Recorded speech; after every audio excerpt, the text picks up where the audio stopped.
Ketemu lagi di Sport Mania.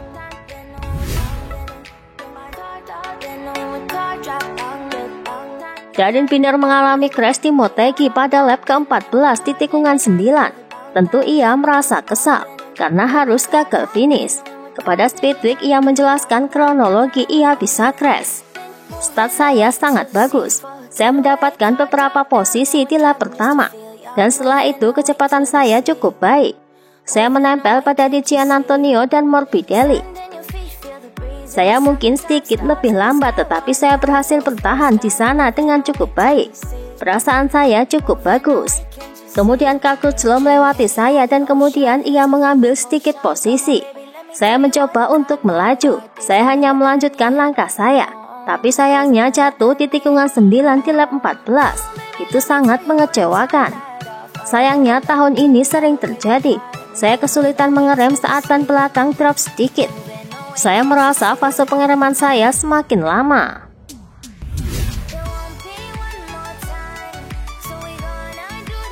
Raul Fernandez gagal mencetak poin pada balapan Jepang lalu. Ia finish di urutan ke-18. Meski begitu, ia mampu memenangkan satu pertarungan bagus melawan rekan setimnya Remy Gardner.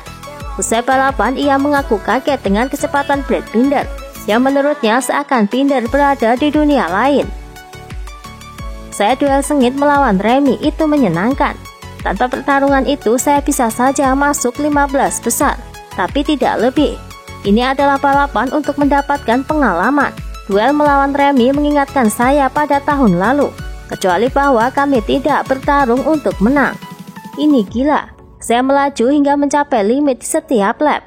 Hanya itu yang bisa saya lakukan. Setelah balapan, ketika saya melihat dia berada di posisi kedua, saya berkata pada diri sendiri, oke, dia benar-benar seperti berada di dunia lain.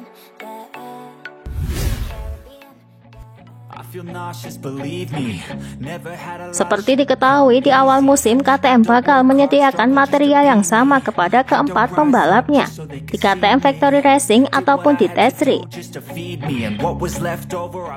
Akan tetapi melihat hasil balapan Jepang kemarin, Remy yang hanya finish di posisi ke-19 menuduh bahwa KTM tidak memberikan material yang sama kepadanya ataupun Raul. Setelah melakoni balapan, ia mengungkapkan bahwa motornya sudah mencapai limit dan tidak mampu dikeber seperti yang dilakukan oleh Brad Binder. Mereka memberitahu kami bahwa kami memiliki material yang sama, akan tetapi saya jelas tidak mempercayainya. Kami membalap tidak seburuk itu. Saya bisa mengatakan bahwa tidak ada lagi potensi yang bisa dikeluarkan pada paket motor. Secara pribadi, kami melakoni balapan dengan bagus. Saya berada di limit motor. Itu sudah 100%. Motor tidak punya kecepatan dan cengkeraman. Tentu saja saya melihat data Brad Binder. Saya tahu di mana Brad Binder melakukan tekanan dan berakselerasi. Jika kami membalap seperti Brad atau Miguel, kami akan jatuh. Saya tidak tahu bagaimana mereka melakukannya.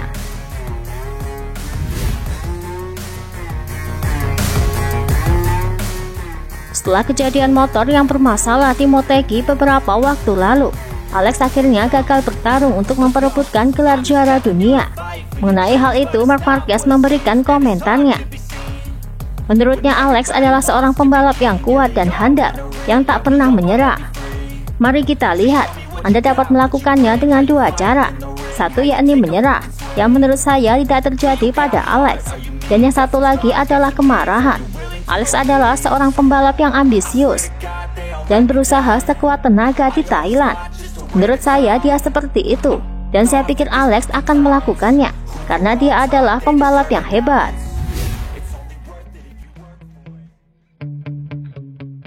Di Motegi lalu, Marc Marquez mampu mengalahkan Miguel Oliveira di lap ke-22 dan menduduki posisi keempat. Marc Marquez mengaku senang mampu membalap dengan solid, konstan, dan tanpa rasa sakit.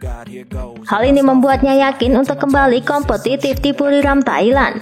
Ketika ditanya bisakah ia menjadi Marc Marquez pada 2019 lagi. Mengemudi seperti 2019, ini bukan 2019 lagi, ini 2022. Sepeda berubah, aerodinamis dan segalanya. Jadi motor menjadi semakin penting di MotoGP. Saya melihat dalam balapan pada hari Minggu bahwa menyalip sangat sulit.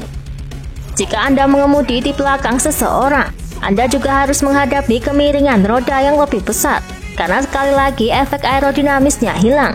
Sebelumnya lebih mudah untuk mengikuti seseorang, sekarang Anda bisa melakukannya untuk satu putaran, tetapi saat balapan itu lebih sulit.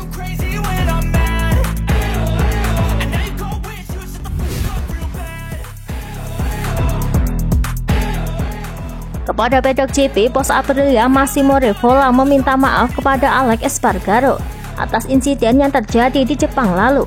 Rivola pun sangat menyesali kejadian tersebut. Pada pedok GP, ia menjelaskan, "Kami membuat kesalahan yang tak termaafkan. Biasanya dikatakan selalu melihat ke depan, tetapi Anda harus duduk. Melihat kesalahan yang telah kita buat.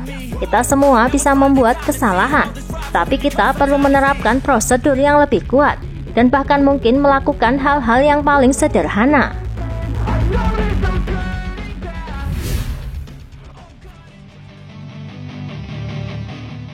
Takaki Nakagami memutuskan untuk absen di balapan MotoGP Thailand mendatang dan digantikan oleh Tetsuta Nagashima pada Jumat 30 September besok. Nakagami akan melakukan operasi pada jari kelingkingnya. Setelah operasi itu, Nakagami akan menjalani pemulihan agar bisa tampil di MotoGP Australia pada tanggal 17 Oktober. Pertama-tama saya berharap Taka baik-baik saja, dan saya berharap dia bisa kembali secepat mungkin. Saya akan mencoba melakukan yang terbaik di tempatnya untuk tim LCR Honda, dan saya akan mencoba menikmati balapan. Jadi akhir pekan ini saya ingin terus melakukan hal yang sama, karena saya masih harus belajar banyak hal dengan motor MotoGP. Itulah tadi informasi dunia MotoGP yang kami sajikan. Terima kasih telah menonton video ini. Salam Sport Mania.